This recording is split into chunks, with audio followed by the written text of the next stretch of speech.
Football season is underway for Catholic high schools in North Texas, but before they see their first opponents, players must find a way to beat the punishing summer heat.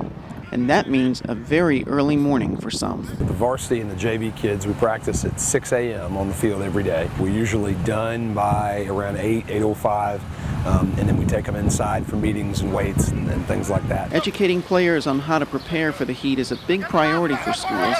It's a message athletic trainers say they emphasize repeatedly. We stress nutrition and fluid intake every day. The kids know that fluid and nutrition is 50% of surviving the heat. If they don't take care of it on their own, then they're going to have problems. So we help supplement it a little bit by having water available at all times.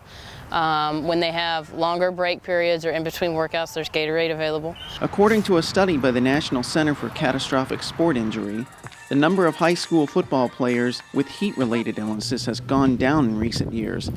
While that kind of trend is good, trainers say they aren't taking any chances. If we see a kid or an athlete, whether it be football, volleyball, basketball, and they're out here working out, if they're lethargic, if they're feeling dizzy or nauseous, if they're throwing up at all. So we'll get them in, we'll cool them off, we'll get them calmed down. Some are going a step further, turning to sophisticated technology to help monitor field conditions. This year we just purchased the Kestrel heat stress meter, and so it tells us temperature and heat index, dew point, wind speed, that type of stuff. And it gives us real-time data so that when people are asking what specifically is going on in the field, we have something to say, look, we're following these numbers and the numbers are changing constantly. We've come a long way, even since I played football back in the early to mid-'80s, as far as training athletes year-round.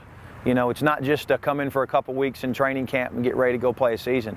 Our athletes are training, and athletes all over the, all over the Metroplex, in the state are training year-round, so their bodies are physically more capable to take on the physical aspect and nature of the game. All part of an effort to keep athletes on the field and off the trainer's bench.